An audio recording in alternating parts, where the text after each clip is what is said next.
특히 어려운 것은 구조적 요인, 경기적 요인, 그리고 정책적 요인이 복합적으로 작용한 것으로 분석됩니다. 여러 문제가 복합적으로 작용하고 있기 때문에 단기간 내에 고용 문제를 해결하는 것이 쉬워 보이진 않지만 정부는 보다 긴 시기에서 고용 상황이 정상 궤도로 회복될 수 있도록 모든 정책적 역량을 집중하겠습니다. 노동시장에서 일자리 하나라도 더 만들어질 수 있게끔 재정, 규제, 노동시장의 변화, 시장 역동성을 살리는 데 최선을 다하겠습니다. 우선 일자리 사업 및 추경 사업을 속도감 있게 집행하고 내년도 재정 기조를 확장적으로 운영하겠습니다.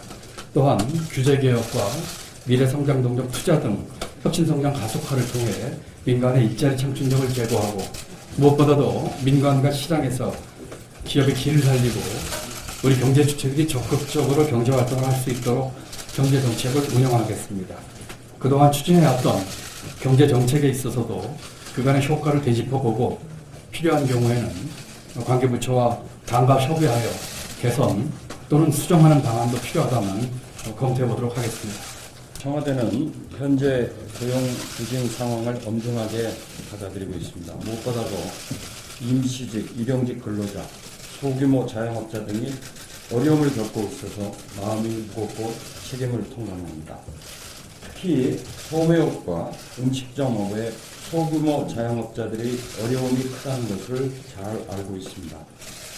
올해부터 생산 가능 인구가 본격적으로 줄어들기 시작했고 주력 산업인 조선업과 자동차업이 구조조정과 부진이 진행되고 있어서 취업자 증가에 제약을 받고 있는 상황입니다.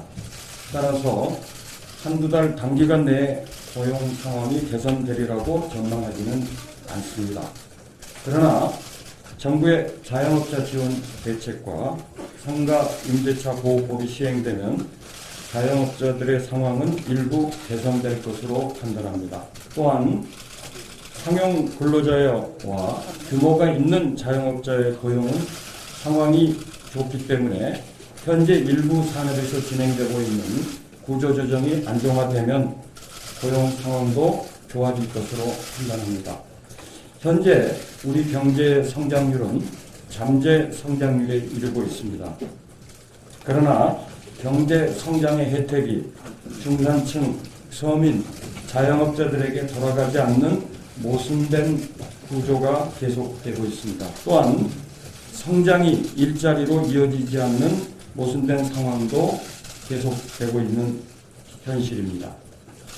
우리 정부의 소득주도 성장, 혁신성장, 공정경제 정책들이 효과를 내기 시작하면 우리 경제는 활력을 띠고 경제 지속 가능성을 높이고 저소득층과 중산층 국민들이 성장의 성과를 체감하고 고용 상황도 개선될 것으로 확신합니다. 정부는 경제 활력을 불어넣고 일자리를 늘리기 위해 가용한 모든 정책 수단을 동원할 것입니다.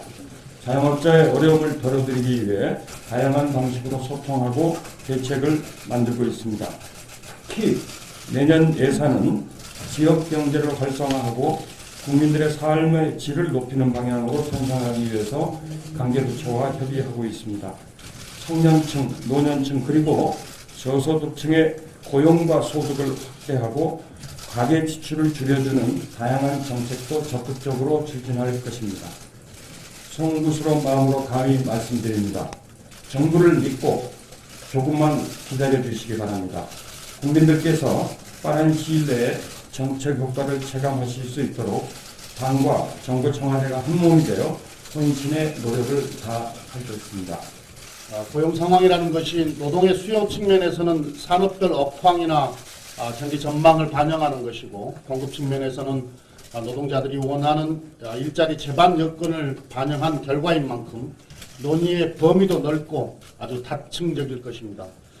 오늘 한 번의 회의로 고용 상황을 해결한 모든 대책과 해법이 나오기는 어려울 수 있습니다만 당정청은 국정 운영의 공동 운명체로서 혼연일체가 되어 일자리 문제에 책임있게 대처해 나갈 것입니다. 당정청은 더욱 절박한 심정으로 과감하게 대책을 마련하겠습니다. 모든 경제정책의 목표를 일자리 창출에 두고 가능한 모든 정책 수단을 동원하겠습니다. 우선 고용 상황에 대해 정밀한 원인 분석을 통해서 산업별, 연령별 맞춤 대책을 마련하겠습니다. 자동차와 조선 등 제조업의 경쟁력을 강화하고 신산업 육성을 위해 산업정책을 혁신하겠습니다. 그리고 일자리 창출은 물론이고 소득 분배 개선, 사회 안전망 확충 등 사회 구조적 개혁에 나서는 등 할 일을 하는 그런 정부 여당이 되도록 하겠습니다. 특히 지금은 그 어느 때보다도 재정의 역할이 중요한 시점입니다. 향후 5년간 당초 계획보다 60조 이상의 세수가 확보될 전망이므로 적극적 확대 재정이 절대적으로 필요한 시점입니다. 국회도 일자리 만들기와 경제 살리기에 나서야 합니다. 며칠 전 대통령과 여야 5당 원내대표가 함께한 자리에서 여야 정 상설 국정협의체를 가동하기로 뜻을 모은 바가 있습니다. 지금이야말로 여야가 협치의 정신하에 초당적으로 협력해 나갈 때입니다. 입법과 예산으로 일자리 창출, 혁신성장 기반 조성을 할 수 있도록 여야가 힘을 모아야 합니다. 이번 8월 국회에서 규제혁신 등 일자리 창출을 위한 법안들을 반드시 처리해야 합니다. 그리고 내년 예산에서 일자리 창출과 사회 안전망 강화를 위한 예산을 최대한 반영해야 합니다. 더불어민주당은 정부와 청와대, 야당과도 적극적으로 협력하여 일자리 문제 해결에 앞장서겠습니다.